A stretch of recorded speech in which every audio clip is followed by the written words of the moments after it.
Welcome to part 1 of the video, and in this video we would be covering about Indian capital market loss making unlisted stocks.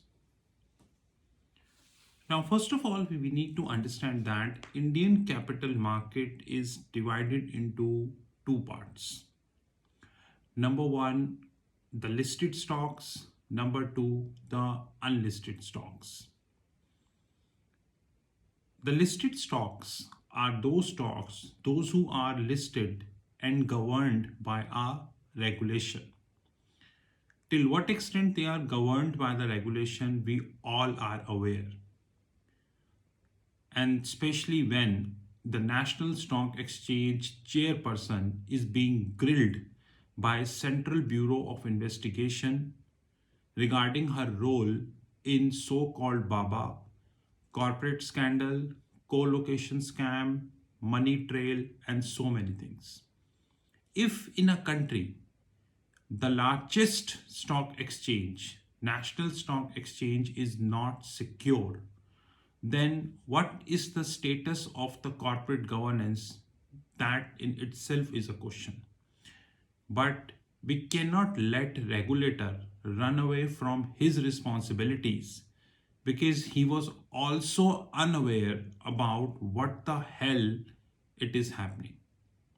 Anyways, so in the listed stocks, we have big companies like Reliance, Tata's, we have medium companies, software companies like Infosys, TCS, Wipro. We have mid-tier IT companies just like Emphasis, LNG, Persistence, many. We have small companies and we have penny stocks. In listed stocks,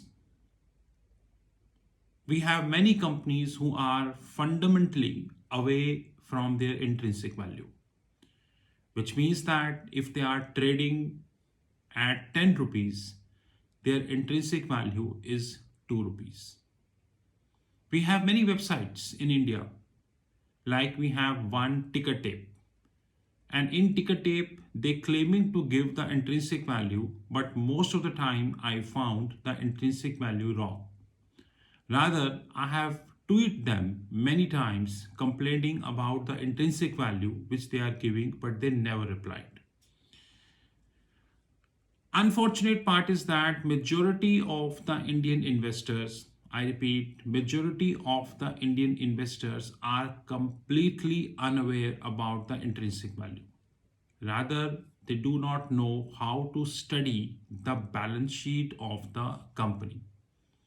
I have numerous examples in that regards. Like number 1 is the Info Edge.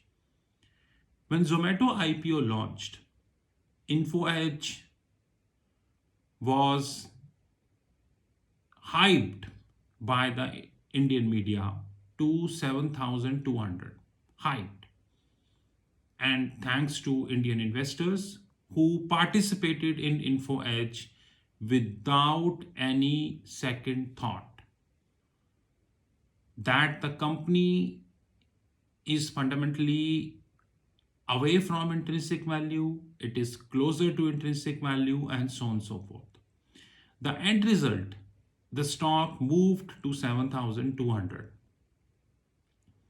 And now you see, it is back to 4,400. There are many stocks in pharma. Those during the COVID times went away from their intrinsic value. Many stocks in pharma, especially diagnostic, away from their intrinsic value. And it was a big concern, at least to me, that how come they reached away from intrinsic value. And I'm damn sure that the people have started taken a big FNO positions. People have started taken a huge option positions in them, cash positions in these stocks. But what is the end result? The end result is intact. everything that goes up speedily, everything that goes up speedily have to come down. It is not the question of stock. It is not the question of anything. It is the universal principle. End result, these stocks came down. Now we have another example, which is Paytm. We have Zomato, which is Policy Bazaar, which is Nike. Of course, I am planning a detailed video like on Paytm. I have spoken a lot. Today I was reviewing Policy Bazaar and I got a very striking feature about the stake of the stake by the promoters in that company. I'm not deliberating much into this because I am doing more research on the Google, and let me collate more facts. Once I have the more facts, I would definitely be speaking. But having said that, Policy Bazaar was listed near about 1100 rupees. As we speak, it is near about 750 rupees, which means around 35% of correction. You can say around 35% of correction. But the question do not end here. Rather, this question starts from here, which is before listing. Either it is a Paytm, it's a Policy Bazaar, it is Nike, it is Zomato. These stocks were traded like a gold in the unlisted market. Like it was a hype which generated across. It was a hype which generated across. And this hype has reached to a level that the loss making startups, rather the loss making stocks, have gathered a huge momentum in the unlisted market, resulting millions and millions of investments in the unlisted market, which, by the way, no one is aware about.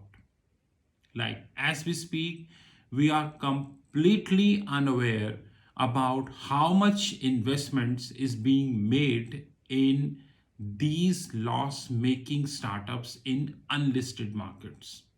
And I have an evidence of that. It is not that I'm speaking without evidence. You know that whenever I spoke in public, I spoke with evidence. And the evidence is this, which is an article published in the Money Control. It's a very latest article of 22nd February 2022. I repeat, 22nd February 2022.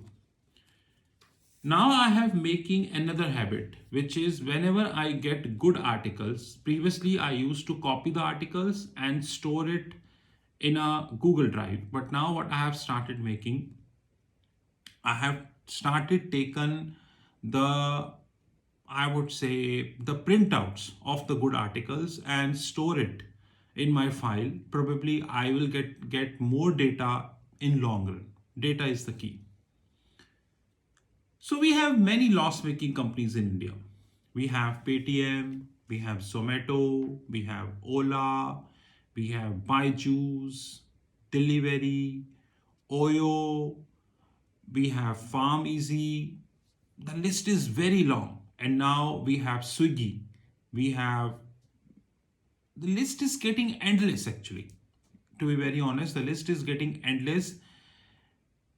According to an estimate, there are 35 unicorns we have in India. 35 unicorns in India. I cannot remember the name of all unicorns. And majority of these 35 unicorns are loss making. Rather, the great story of the life is majority of these unicorns have never reported any profit. See you in the part second of the video. Part second of the video.